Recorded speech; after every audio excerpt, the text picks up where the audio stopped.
Welcome, ladies and gentlemen, to the Soulful Hunter podcast. I am your host, Johnny Mack.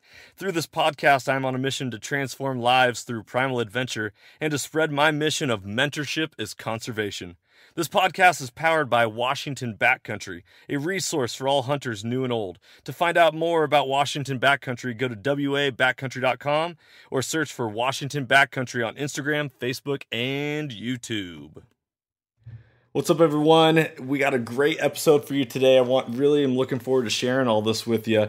We recorded this podcast back at the beginning of the Corona outbreak, and now plans have changed since what has happened with the quarantines and the pandemic and all this. But the podcast has some really good information, so I wanted to really highlight all of this. This information was planned for an event that was going to be taking place at the beginning of May in Montana, but our guests Ryan and Mike, they are putting on Fuel the Pursuit, and they're awesome guys with a great abundance of knowledge, and just you're going to really enjoy this podcast. Ryan is a newer Western hunter from the East Coast. He's out of the state of Virginia. Mike lives in Montana, and you're going to get to hear their stories and what has led them to where they are now. So this article is also going to be this podcast is also going to be teamed up with the article that they wrote that we're going to be posting on our website. So you can go to soulfulhunter.com and then go to our articles tab and then go down to nutrition. And under there, you can find this article that Ryan and Mike co-wrote in order for all of you guys to have some resources for this podcast. So with that being said, there's also going to be a Google Sheet document that you can copy and make your own that's going to have some pre-made formulas in there for you to figure out your own nutrition and what works for you when you're out on your endeavors. Doesn't matter whether you're hiking, rock climbing, backpacking, all the way to hunting, which is always our favorite, but it's something for you to go to as a resource. So I really want you, after you check out this podcast, make sure you go over to our website at soulfulhunter.com, check out this article that they wrote, and I also make sure you go check out Mike and Ryan's Instagram account, or go to ryanmunsey.com for more information. Hope you enjoy the episode. Stay soulful. Ladies and gentlemen, welcome back to another episode of the Soulful Hunter podcast. I'm your host, Johnny Mack. Today I am joined by two wonderful gentlemen and the founders of Fuel the Pursuit. It is a overall wellness and fitness program designed for performance for all athletes that are in the backcountry. You know, a lot of us hunters, we might not consider ourselves high-level athletes, or maybe you're a rock climber or someone who just enjoys getting out into the difficult terrain. They are coming together with a lot of different resources to purposely and focus drive wellness and overall performance in the backcountry. So today I'm joined by Ryan Munsey and Mike Lum. Gentlemen, thanks for joining us today. Thanks for having us on, Johnny. Thanks, Johnny. Appreciate it. My pleasure. Hey, Ryan, go ahead and give the listeners a little bit of background on yourself, who you are, where you come from, and really your journey of Western hunting. You know, this kind of, I feel like, chatting with you before that we started recording, this is a little bit of the background of why the Fuel the Pursuit even came to be. Yeah, I think explaining that a little bit will kind of give listeners some context and insight into why we felt like this was such a valuable thing to try to bring to this community that we're both so passionate about. And first of all, I'm an East Coast guy. I live in Virginia. I grew up here, born and raised. Spent my whole life on the East Coast, up and down. Went to college in Clemson, South Carolina for 6 years, and lived in New York for a while. So I grew up hunting and fishing, played sports my whole life until I got to college. Wasn't good enough to play there.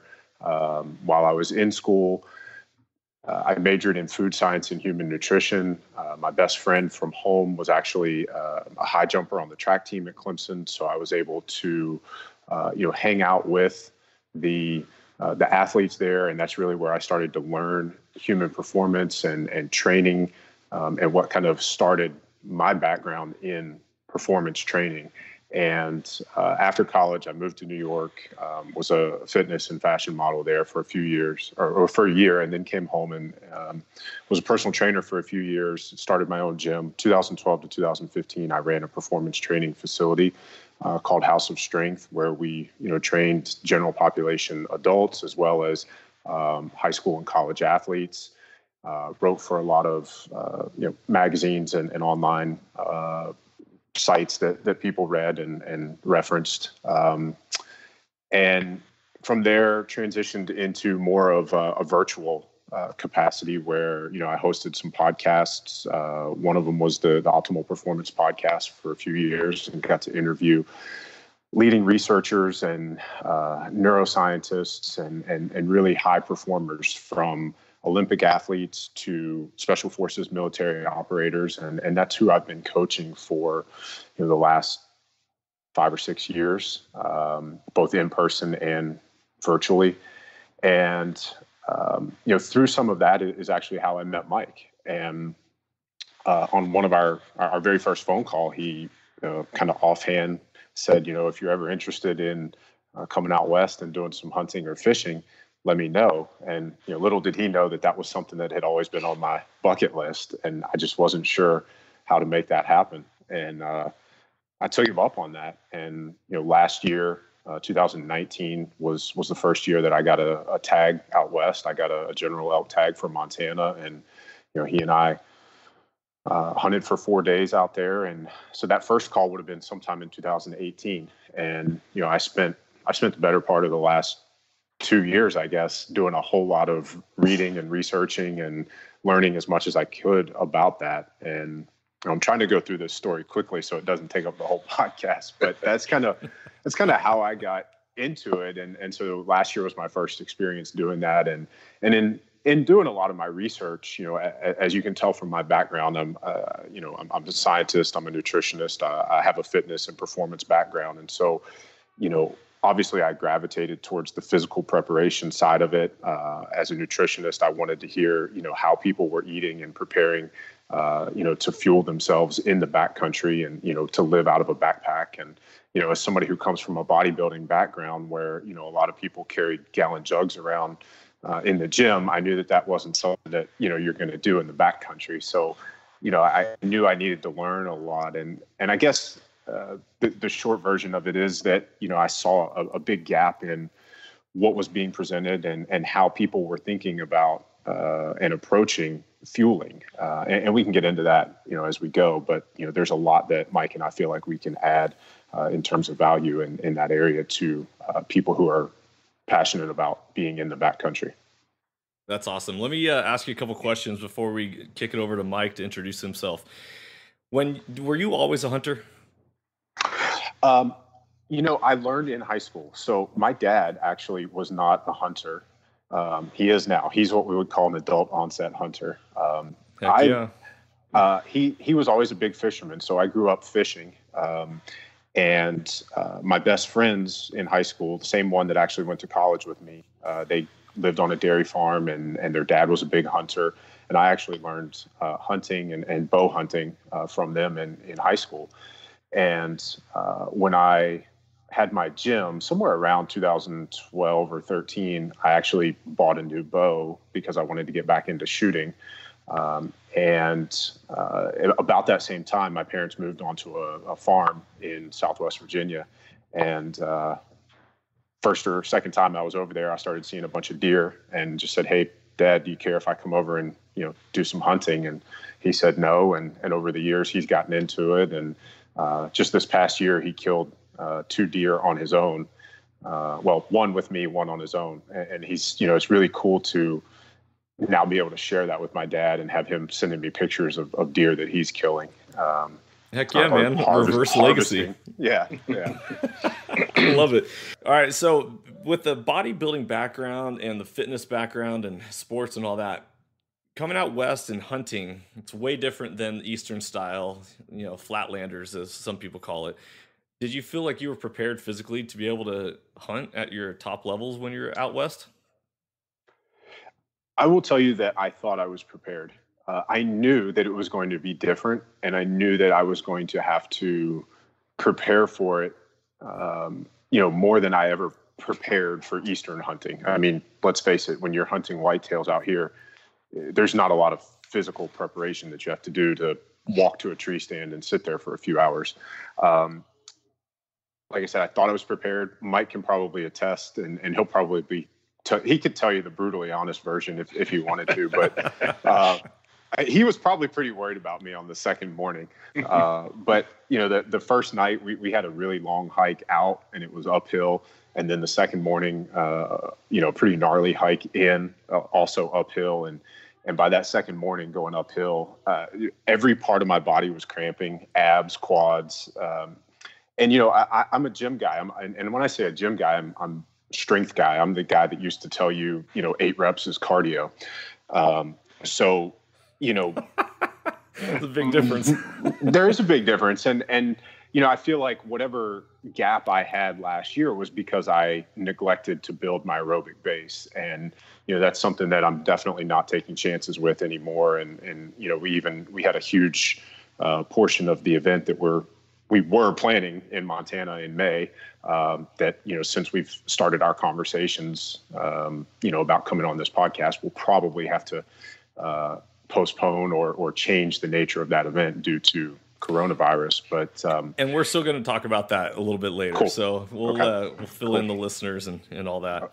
Okay. Yeah. Well, just to round that out, I mean, I think that's the biggest thing is that, that the aerobic base is vitally important to being able to, chase these animals that live in these environments, day after day for an extended period of time. Yeah. I love it. Mike, let's turn it over to you real quick. Give us the background on who you are, how you got connected with Ryan, and now you work at the gym, the Mountain Project, or you own it? No, neither. That's a guy that is here in Bozeman that I know through some friends and has agreed to host the event. I'm actually a fishing guide. Been a fishing guide here in Bozeman in Montana for many, many years. So I'll kind of jump back a little bit and give you a little bit of my background. I did grow up hunting and fishing. My family was from North Dakota, and some of my earliest recollections are my dad hunting deer and helping him deal with those things in the garage in the wintertime. And we moved to Colorado when I was pretty young, and my dad hunted elk, and so I tagged along doing that. And then I moved to Montana in the early 90s, 1991, to try to finish college up here. Did a couple years in Denver and was coming up here to finish in Bozeman. And the hunting and fishing kind of had a little too much gravity for me to be able to pull away and manage the college thing. So I just decided to do those things. So I've been a fishing guide here, fly fishing guide in Montana for almost 30 years now, which is really hard to say, but it's a long time. But so I've spent a lot of time in the backcountry. I've been a bow hunter for 25, 30 years. Rifle hunter a little bit longer than that. So spent a lot of time in the backcountry. As a 20-year-old, and you can pretty much pull off almost anything, nutritionally and physically when you're in your 20s. But I just turned 50 this fall, and we had our daughter's 9, so we started a little later having kids, and sort of through that experience, I came to sort of realize if I was going to do the things I wanted to do with my daughter and, live healthy and live a long time and be active and do all these things, that I really needed to sort of change how I was going about things, both physically and nutritionally. I mean, I've been in and out of gyms my entire life, and, sort of in and out of decent nutrition my entire life. But at this point, when we had Lucy, I sort of realized that I really need to kind of change the way I do things on a consistent basis. So I really dove in and did a lot of reading and a lot of, teaching myself and learning about this stuff, human physiology and nutrition and all that, and really got the programming dialed in for myself. And honestly, now at 50, I feel a lot better than I did in my 30s, and probably better than I did in most of my 20s. So, and then kind of through that progression,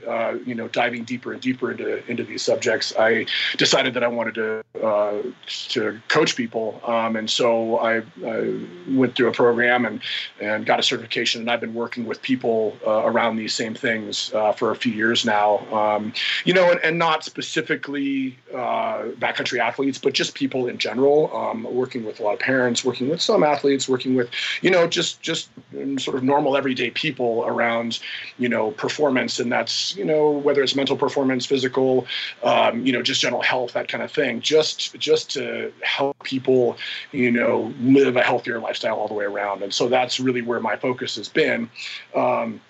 And then a couple years ago, like Ryan said, we sort of ended up in the same space through doing all this stuff, and we had a conversation. And like you said, I mentioned the hunting and whatnot, and we sort of had conversations about that throughout the year. And he ended up getting tags and coming out. We never shook hands before, just talked on the phone. And one of my first questions to him, we sat down and had a bite to eat when he got to town, got to Bozeman here. And one of my first questions to him was, what prompted you to sight unseen come out and do this elk hunt with someone you'd never met before?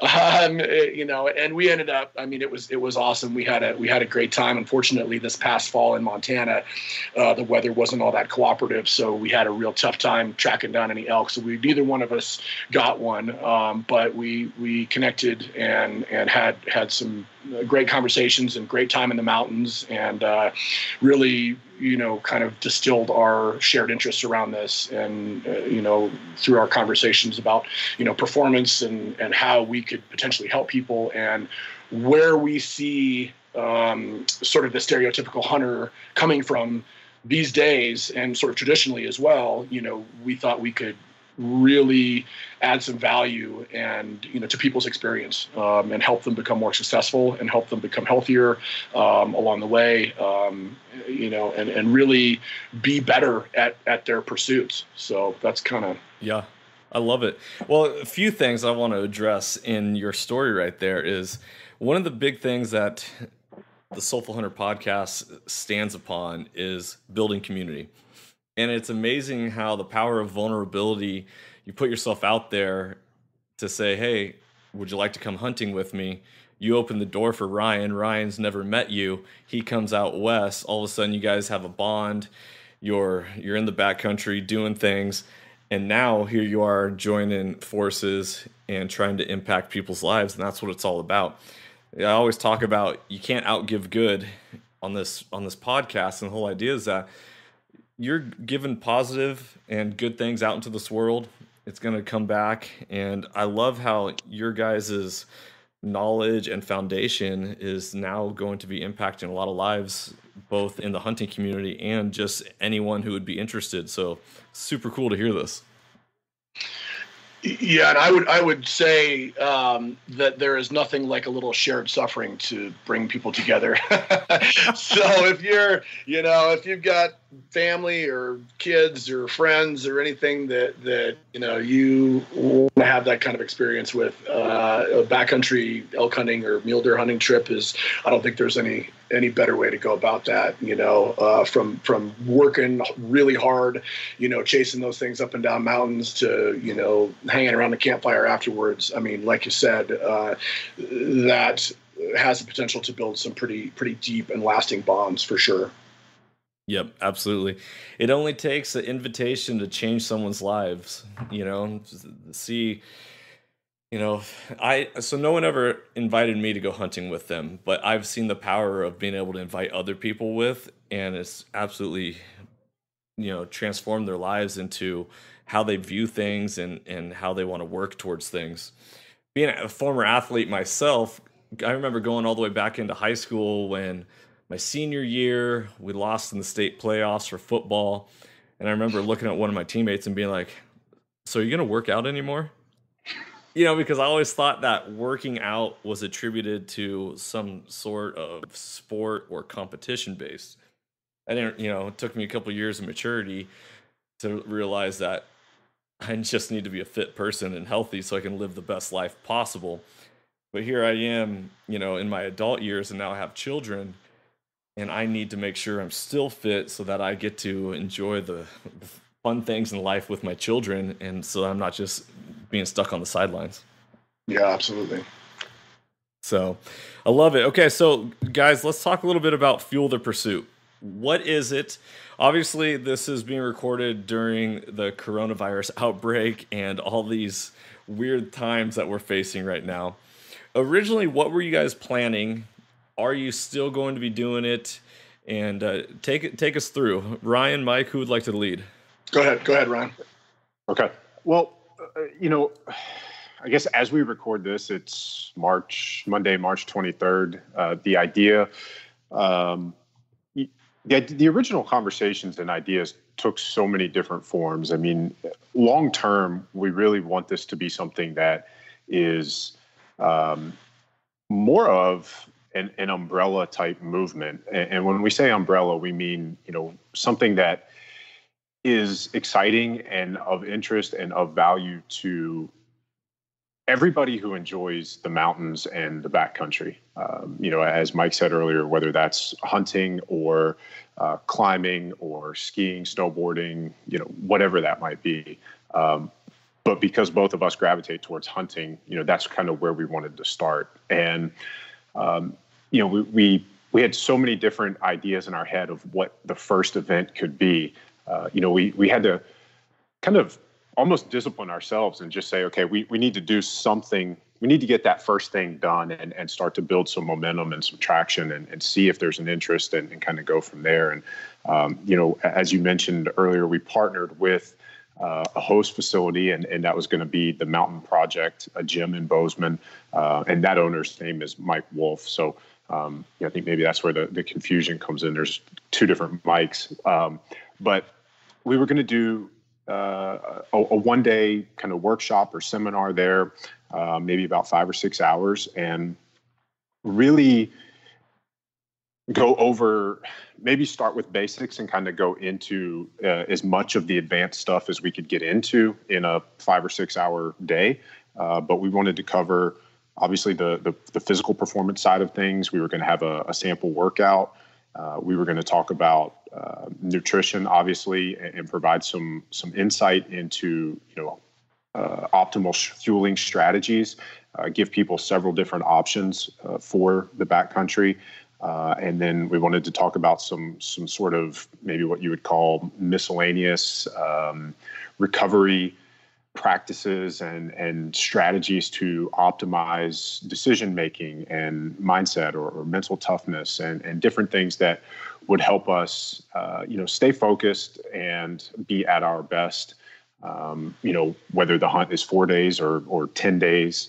And the idea was that people can have, for a lot of people, these are once in a lifetime experiences. And, yes, there is going to be an element of suffering and a pursuit, but we want that to be, as great of a way as possible. We don't want you to be broken on day 1 or day 2. We want you to come out of the mountains, feeling better than you went in. And, some of that has to do with, the choices that we make and the foods that we eat and how prepared we are physically and mentally going in. And so, that was the idea with the event. Mike, if I missed anything, feel free to fill anything in. I think really the idea of building a community around this idea is what we want to accomplish, sort of as a more overarching idea, get people together thinking more along the lines of, how do I do this better? How can I be more successful? How, of course it's going to hurt regardless. There's going to be some suffering, like Ryan said, regardless of what you do. But if you can get yourself to the point where your performance is 15 to 20% better, say you can go 15% farther, you can feel better while you're doing it. You can, on day 3 or 4, you can, wake up when the alarm goes off in your sleeping bag and not be, thinking to yourself, wow, I don't really know if I want to get out of here, get out of this bag and go do this again.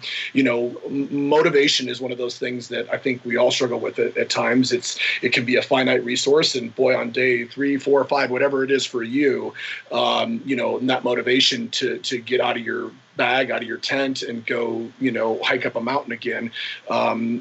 There are components to that that I don't think people really make the connection around.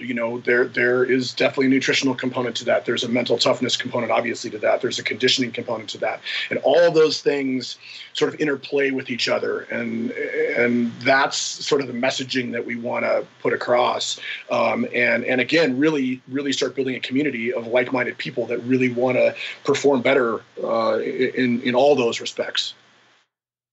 Man, that's pretty cool. They always say the cliche, the separation is in the preparation, right? And so to be more prepared for what you're going to be getting into is only going to help you enjoy your process that much more. This reminds me of Stephen Covey's 7 Habits for Highly Successful People, the sharpen the saw. Things are going to suck. You're going to be uncomfortable at times, all that, but that's where the growth is made and where the great results come from, because the sharper you're going to be, the more successful you're going to end up being on your adventures. Yeah, for sure. And I also want to kind of say that, I think Ryan and I both really come from a place of wanting to make this accessible for a lot of different people. We want to be very inclusive. We don't want to sort of, give people this programming that it's this huge thing and you have to jump in with both feet and do this, this huge program. We don't want it to be daunting. We want to sort of meet people where they're at with what sort of wherewithal they have, and, really make a personalized plan for yourself and be incremental about it. Be, the biggest thing, that whether you engage in a fitness protocol, or whether you're going to change your diet or whatever it may be, the biggest thing is consistency. And so many people try to jump in and with both feet and go nuts and like, I'm just going to do this and I'm going to follow. I'm going to do what this guy tells me to do. And they do it for a while, and it may work, it may not. They may feel some positive benefits, they may not. But ultimately, they either drop it or it sort of, kind of ebbs for them.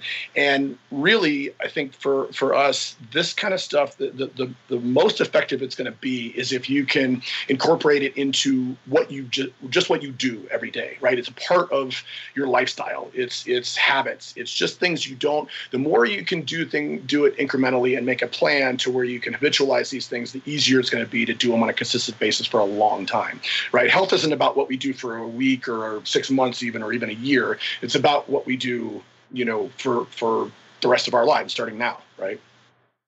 Yeah. So I like what you guys are doing with taking the total body approach towards this whole fitness lifestyle, talking about the mental health, the physical health, the nutrition, all of that.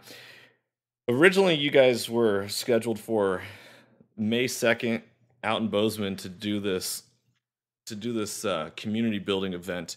What do you guys have planned moving forward? Is there going to be online resources for people to follow up with, or how can people get connected with you guys in advance for what you guys have coming?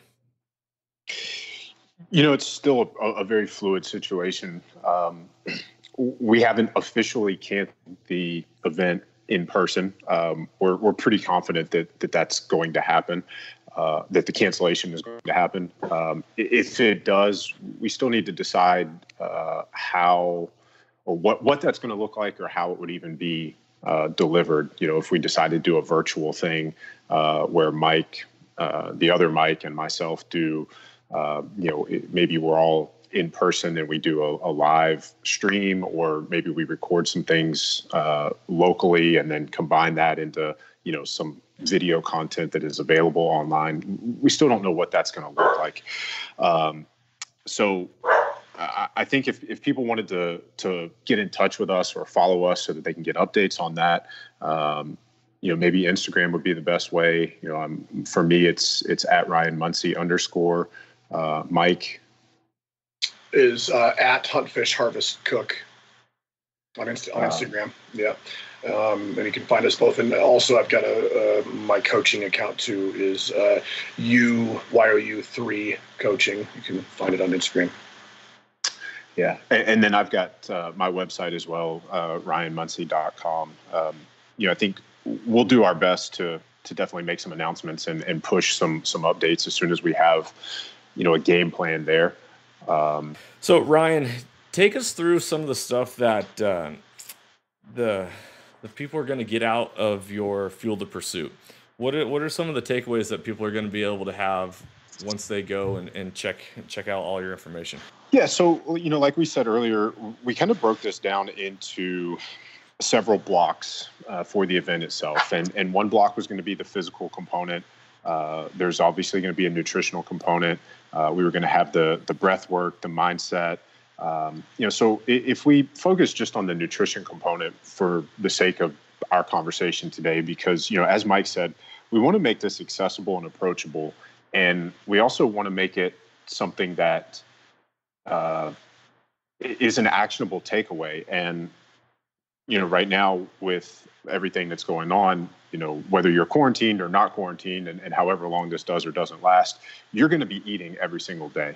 And for most people, multiple times a day. And so, with nutrition, that is something that, as you alluded to earlier, the separation is in the preparation. And, we can do a lot of the things, well, everything that we're going to talk about is a choice that we make on a daily basis. And so the listeners, will have an opportunity to, immediately start working on some of these things to make themselves better athletes and better performers this fall in the woods and in the mountains. And, it's funny when you said that the separation is in the preparation, I immediately thought about how much work and how much preparation backcountry hunters put into their pursuits, whether it's, if you're a rifle hunter and you're studying ballistics and learning, the difference at, shooting at 400, 500, 600 yards, and everything you have to know to make that shot count.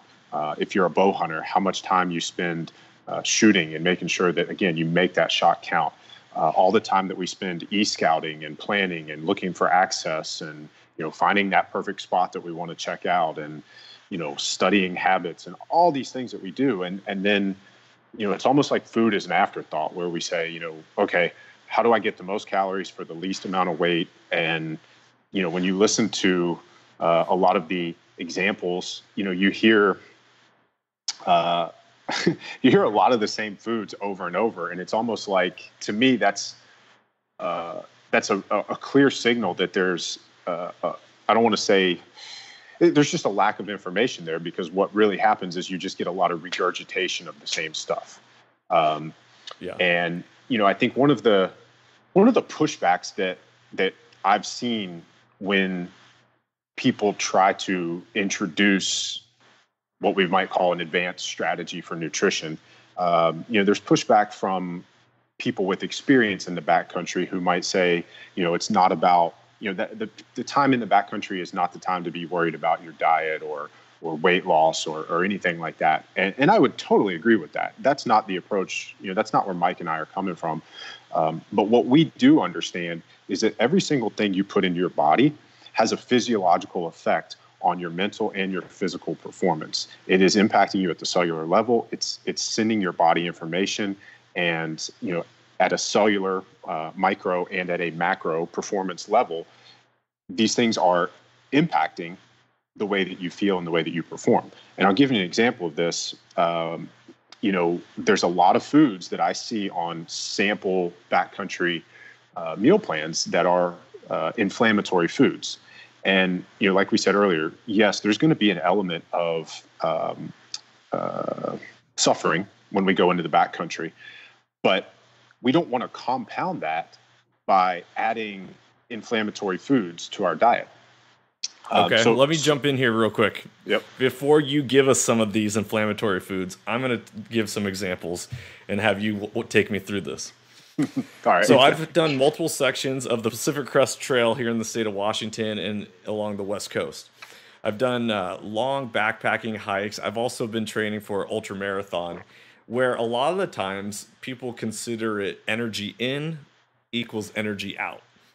I thought it was very interesting when you were talking about the mental impact food has as well as the physiological side of it, because there are times where I've seen and experienced firsthand people are doing long distance endurance hikes and runs with jars of peanut butter and Oreo cookies, where it's massive calories, it's high fat, high sugar.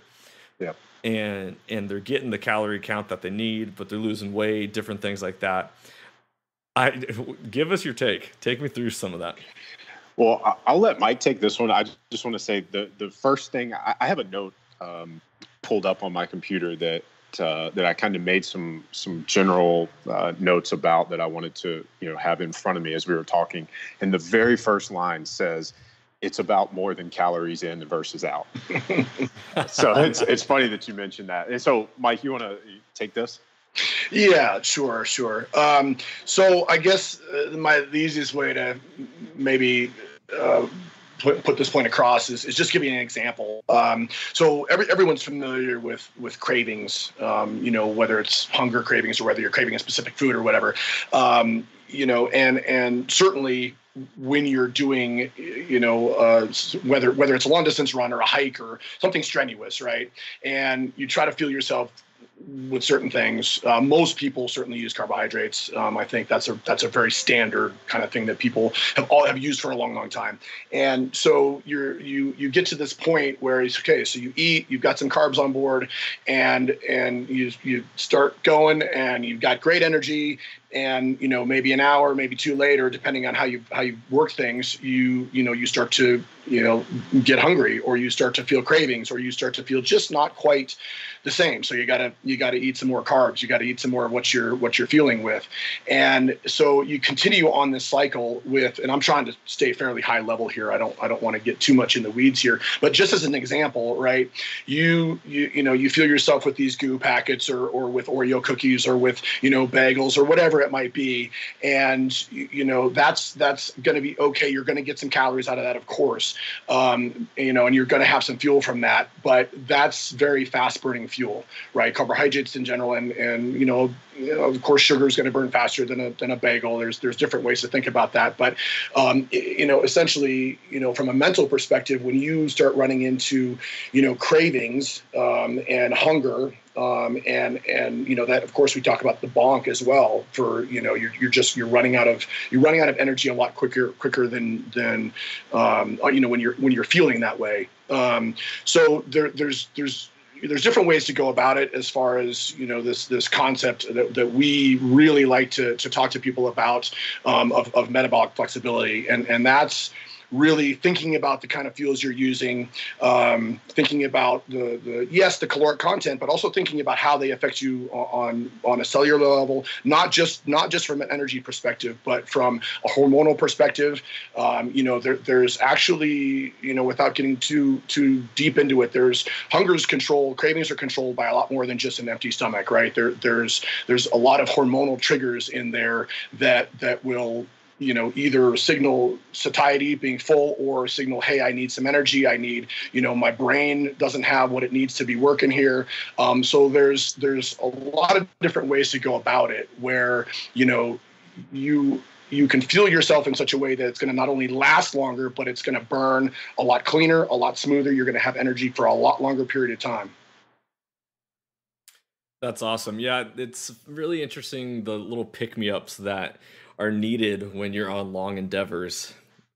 Sometimes you eat for just the mental stability, give you something to focus on or get your mind off of, and that's why a lot of people will do like gummy bears in the backcountry, something to like give themselves a treat, or like hard candies to suck on, pass some time, all that.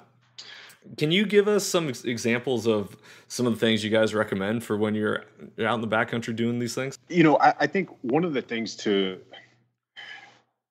keep in mind, I guess maybe we could start here, because this will kind of show you a tangible example of what we're talking about, where it's beyond just calories in, calories out, right? And so, when we eat a heavy meal and something that is slower to digest, or maybe something that would stick to your gut as a lot of people might like to say. When we eat that type of meal, it requires quite a bit of digestion.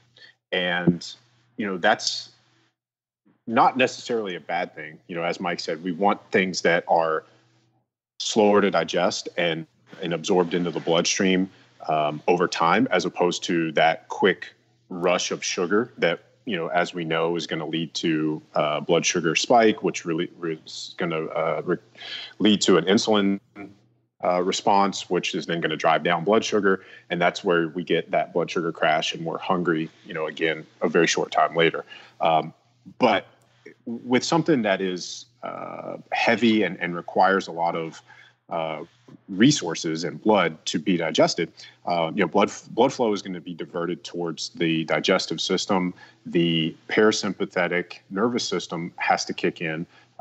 So a lot of people are very familiar with the sympathetic nervous system, and that is the fight or flight response. Its counterpart within the autonomic nervous system is the parasympathetic, which is also sometimes called feed and breed or rest and digest. And so if we eat this big meal, we automatically go into rest and digest phase. Parasympathetic is activated. So, on an extreme example, think about eating Thanksgiving meal and you get tired afterwards. It has far less to do with the turkey and far more to do with that's just how your nervous system works. That's what your body does. When we eat a big meal like that, you have to divert resources to digestion. Those resources are taken away from somewhere else. And so the point in bringing this up is, a lot of people will say, oh, well, I want that, biscuits and gravy meal before I crawl out of my sleeping bag and go on a big hike in the morning. Well, you're going to divert a lot of resources towards the digestion of that. Those resources will be pulled away from the brain, away from the extremities. So, you may or may not notice it, right? Depending on how in tune you are with your body. I mean, if you're already cold and your toes are numb, you may not notice the loss of dexterity, but it's there. And, if we're talking about something like being accurate on archery or, accurate on, a 500-yard rifle shot or, depending on how long you want to ethically take a shot, but also decision-making, being at your cognitive peak. And one of the ways that I always explain this to people is that it's sort of like corrective lenses. And for anybody who wears glasses or contacts, the very first time you went to the eye doctor and you were shown what it could look like with glasses or corrective lenses, you have this immediate thought of, oh my gosh, I didn't realize how badly things looked or how poor my vision was. And that's very similar to the response that we get with a lot of the people that we work with when they start doing the things that we're talking about and they start experiencing what we would call true high performance and feeling, this level of cognitive, electricity or, being kind of in this place mentally and physically. They're like, wow, I didn't know I could feel this good. I didn't know my brain could work this well.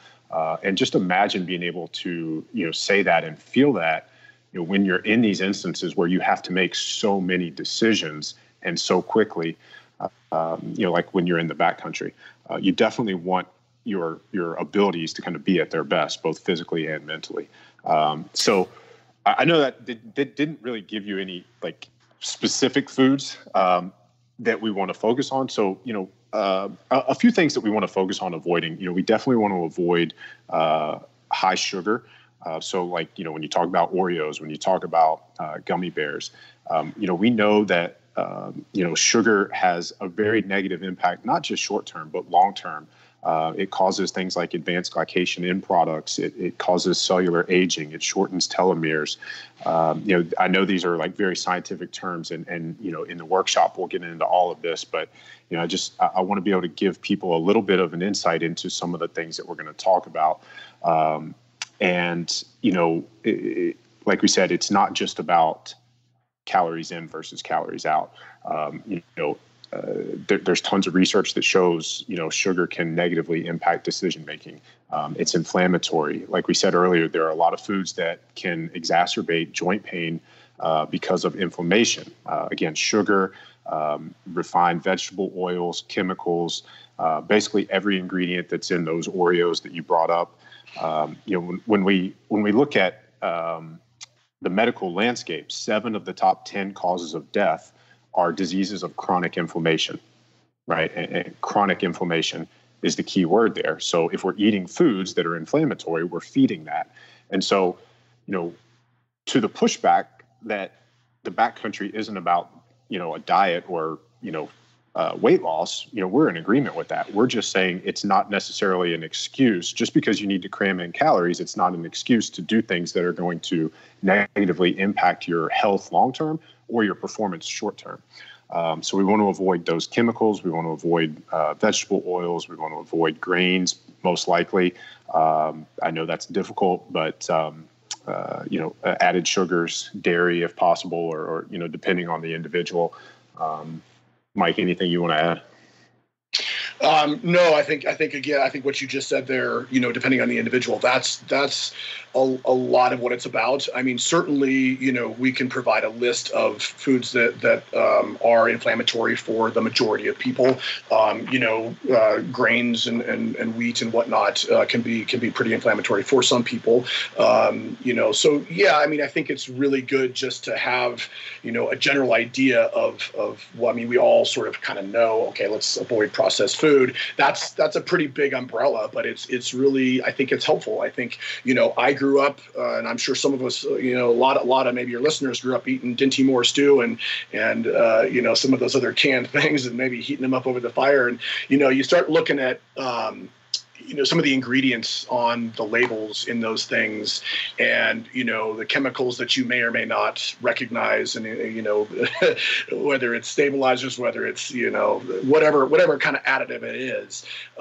Those are the kind of things that I think from a long-term, health perspective, we really want to pay attention to. And that's, it may or may not make a difference in the hunt you're going to go on or the hike you're going to go on tomorrow, but it certainly will in the one that you are going to go on, 5, 10, 15 years from now, if you want to continue to do these things. So the other thing I wanted to say just really quickly, Ryan and I are pretty sensitive to being dogmatic around this stuff, right? We, not to use the 4-letter word keto, but, there are some very specific tools, including a ketogenic diet or a ketogenic style diet that people can use. And that's really, goes back to that point about metabolic flexibility and about how to use, these different fuels. And the one thing that really struck me when I'm, sort of learning about this stuff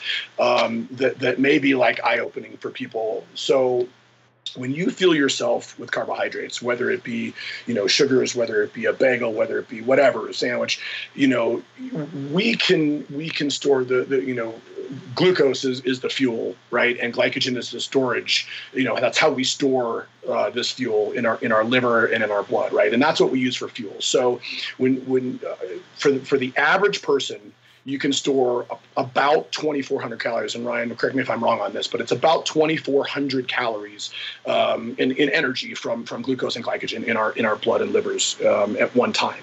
And so as far as fat goes as a macronutrient, it has about twice the caloric density of both protein and carbohydrates. And this is a big point here, if you think about this, even the most lean person is going to have about 30 to 50,000 calories worth of fat stored on their bodies to use as fuel. Now, the idea of metabolic flexibility is to be able to tap into that source of fuel, because we think about body fat, whether you can see it or not, it really is stored fuel, a source of stored energy for us, and that's really its purpose. Certainly, there's hormonal component to that, and fat acts as a substrate for a lot of different hormones, including testosterone and things like that, which is very, very important as well. But just even talking about the fueling aspect of it, we have the ability, and everybody here has an onboard store of many, many times the caloric, availability in fat as we ever could in carbohydrates. So again, I know there's this whole thing on the keto diet and this and that, and there's a lot of BS out there around it and a lot of people freaking out about it, but I think to Ryan and I, it's really more of a tool, and sure, can you use it to lose weight? Sure. Is it long-term sustainable? Probably not. Do you want to be in ketosis all the time? Probably not for most people. But is it a tool that you can leverage to increase your performance in the backcountry? Absolutely, 100%. And is that to say that you should only be trying to eat keto and trying to burn fat? Not necessarily. If you're personally you love carbs and you want to use carbs as fuel, nothing wrong with that. We're just saying there's a better way to do it than going and loading up on food at the gas station before you go up in the mountains. You may want to think about, well, okay, so do I have an issue with energy 2 or 3 days into my hunt? Do I have an issue with motivation 2 or 3 days into my hunt? Why might that be? And if I modify things a little bit for myself, how could I possibly address that and perform better and be more successful? Yeah, that's really good information.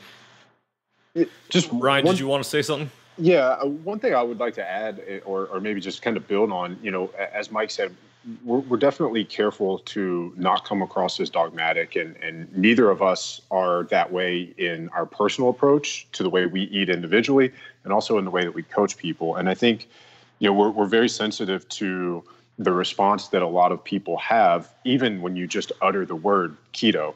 And I think, as Mike was going through that, one of the things that popped into my head was, as I told you in the beginning of this, I was a gym guy, specifically a strength guy who, I made the joke about saying, anything over 8 reps is cardio, right? So, from a physical standpoint, if we use that as kind of our analogy for metabolic flexibility, right? So with metabolic flexibility, our two sides are going to be carbohydrates as a fuel source and fat as a fuel source. And metabolic flexibility refers to our ability to move with ease between those two fuel sources. And people with metabolic syndrome, people with any kind of metabolic dysfunction, have a real struggle in doing that. It's not, the body is designed to be incredibly adapted to using fat as a fuel source. But the average person, the person who has, spent their entire life waking up, eating cereal out of a box for breakfast and living meal to meal to meal to meal on carbohydrates only, has trained their body to move away from being fat adapted. So as Mike was saying, keto can be a tool, or any kind of high fat diet can be a tool to retrain our body to utilize fat as a fuel source. And the more that we train it to do that, the more effectively and the more efficiently it can slide back and forth between fuel sources.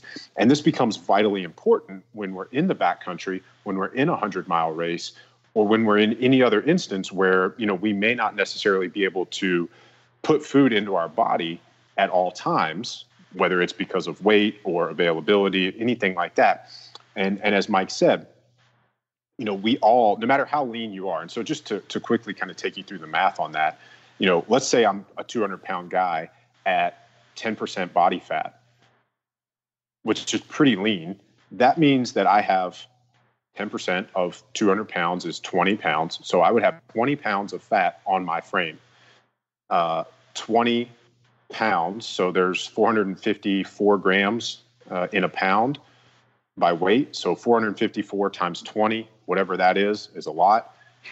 That's how many grams of fat I have on my body. There are 9 calories per gram of fat. So take 9 times whatever, it's 9 times 454 times 20. That's a lot of calories of fat. And so that's where that large number that Mike gave you earlier comes from. And so that's on our frame. We're already carrying that into the backcountry. It's already on us as we're doing this 100-mile run. So having the ability to tap into that can prevent the bonk that has actually created an entire industry for endurance athletes, and that's the goo or the gel industry. So, that's really what we're getting at with this idea of metabolic flexibility, is really a freedom from having to constantly be fueled by, some external source.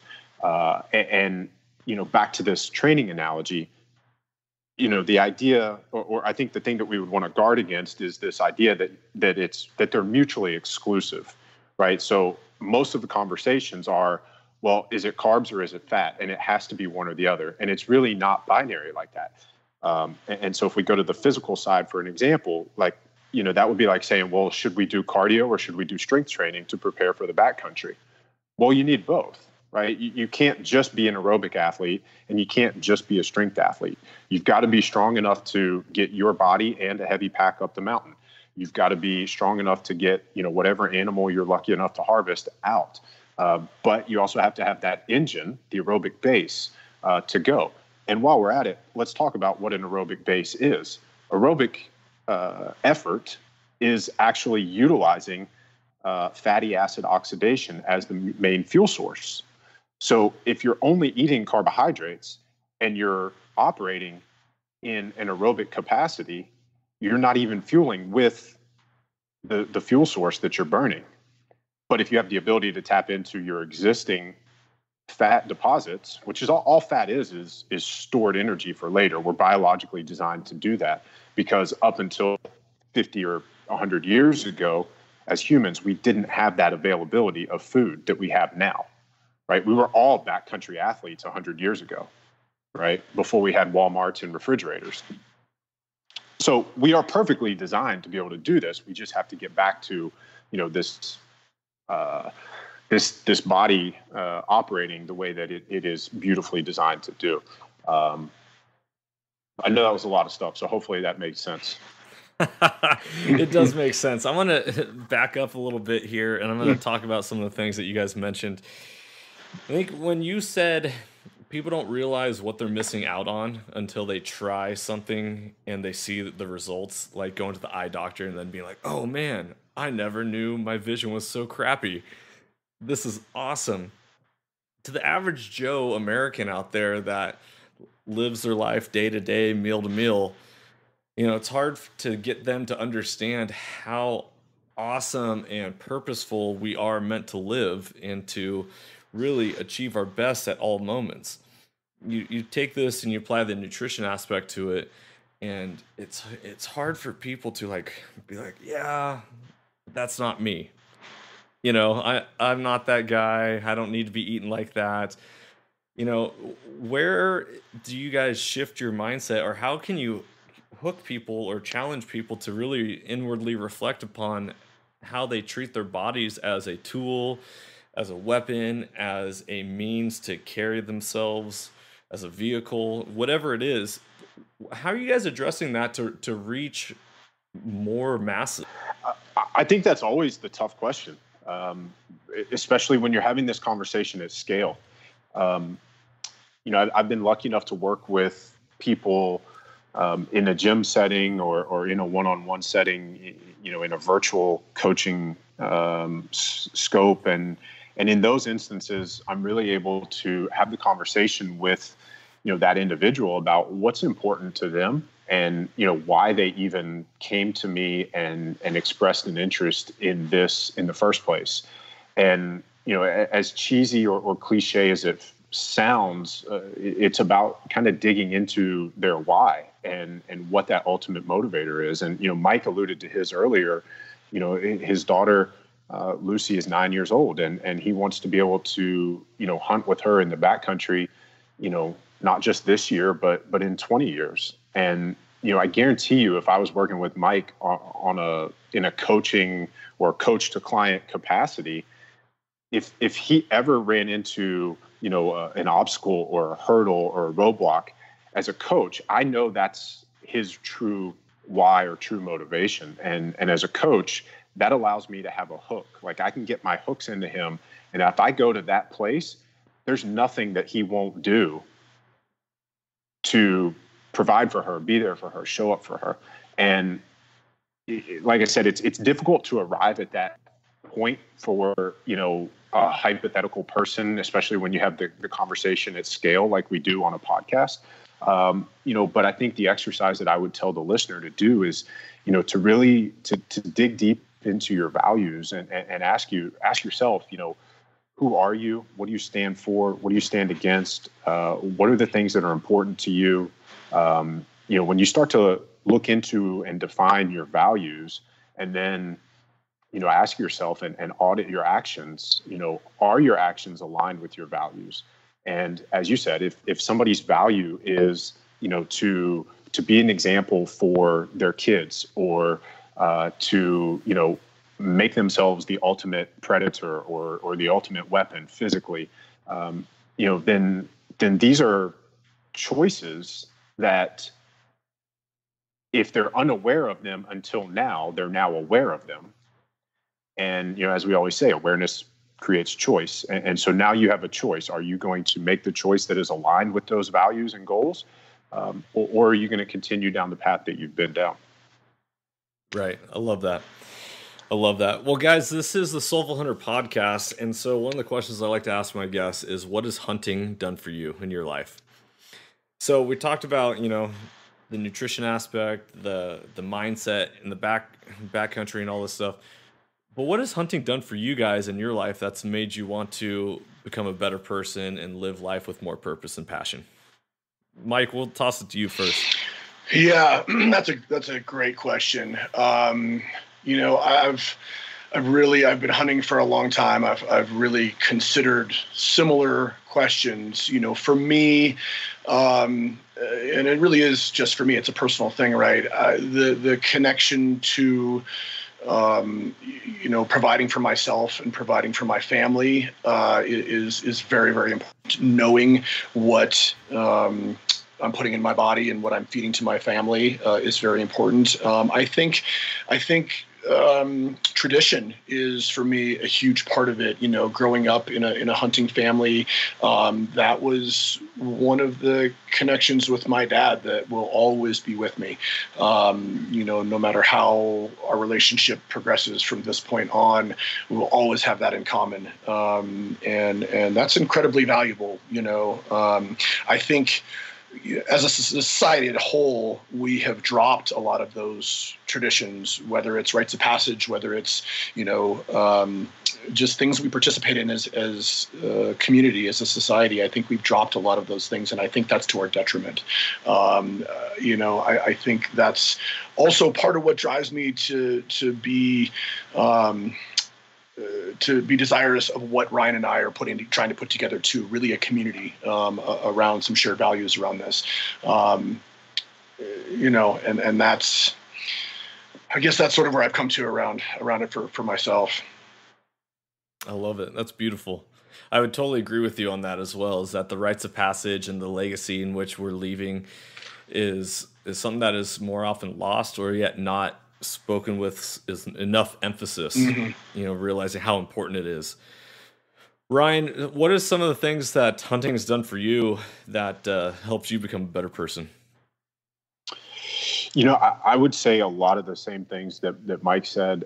I've heard some of the previous guests' answers on your show, and I think there's a few things that almost every hunter would rattle off right away, and that is the ability to provide for yourself and for your family, the high quality food that we know that we can procure.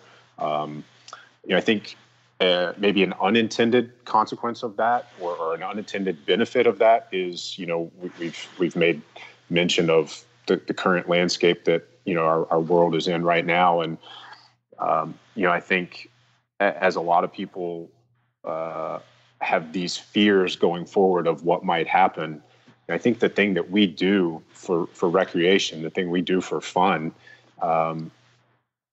living in a tent in the middle of nowhere with a gun and procuring food is, that's a fear that a lot of people have, about the world descending into that. And, I think there's an element of knowing that how to take care of yourself and your family if it should come to that. But I think more than that, the answer that I would want to highlight, maybe just to give something different, is, I think the older I get and the more I learn about the human experience, the more I really prioritize experiences and the people with whom I surround myself and the people that I spend my time with. Time is this thing that we seem to take for granted. And I think the last few weeks have definitely shown us that. And for me, when I think about hunting, I think about the people that I get to share that with, and the memories that I have, and the experiences that I get to have. And, I think most people would, have a similar vision or memory come into their head. When you think about hunting, you think about, the ride in, or you think about the conversations back at camp. It's about all those things just as much as it is about, the animals and the harvest. And, I would just say, it's the growth that it promotes as we pursue, who we have to be the best hunters that we want to be, to provide, but also those experiences and the people that we get to share it with along the way. I love it. It's beautiful. You made me think of like what hunting does is just brings peace to my own life. In the times of this virus and what's going on with the world right now, the self-reliance is so huge. To just be at peace knowing that you're going to be okay. You and your loved ones are going to be taken care of. And so I love that. That's good. All right, so we've talked a little bit about this community event that you've been wanting to put on May 2nd, depending on whether or not it gets canceled or not. How can listeners follow along with up-to-date information on what's going to be happening with the event that's planned for May 2nd in Bozeman? And is there an invite that they can get on, or an email list or something? How can listeners follow along with your guys' journey and to get plugged in with your community?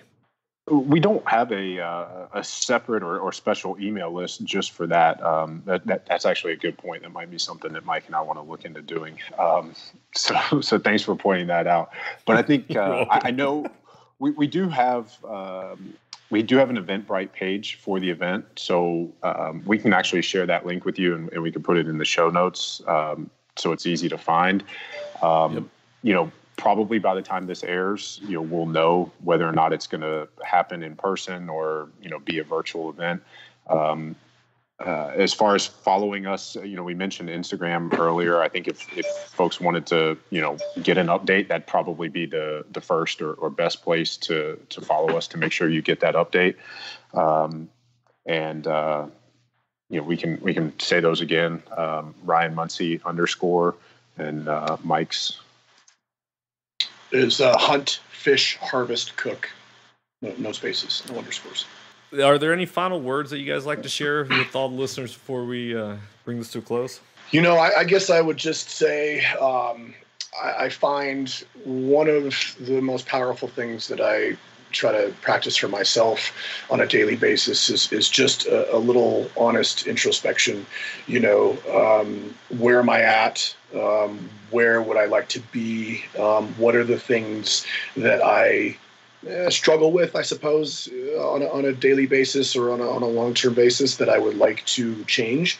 And I think those can be pretty powerful motivators if you keep coming back to those things. Yeah. We always talk about on this podcast, inward reflection leads to outward correction. Absolutely. And people, if they spend more time inwardly reflecting on how they are, who they are, and how they show up, this world would be a different place. No question. Yeah. Ryan, how about you? Man, I wasn't prepared for an open-ended any last thoughts. I guess to kind of piggyback on what you guys have said, and what I said earlier of just the work that we do on ourselves for ourselves is what enables us to, as you guys said, show up and move through the world in the way that not only that we want to, but that the way that those around us, the ones that we care about most, need us to. And I think that's always vitally important, but especially now. Yeah, I couldn't agree more. I love it. Well, gentlemen, thank you so much for coming on and sharing your passion for fueling the pursuit and all these things you guys have coming up. Good luck this coming seasons to all of you guys. Listeners, don't forget to go check out Ryan and Mike on Instagram, and also check out their Fuel the Pursuit program that they got going on. We're going to make sure that there is a link to the EVENTBRITE invitation so that you can follow along and get it plugged into their community and what they're trying to do in this world of making it a better place. So everyone, hope you're doing well. Stay safe. And as always, stay soulful. If you enjoyed today's podcast, I'd love it if you could go ahead and give this a rating as well as subscribe. Also, you can check us out on Instagram under the Soulful Hunter Podcast. Make sure to tag us in pictures and posts and use the hashtag Soulful Hunter.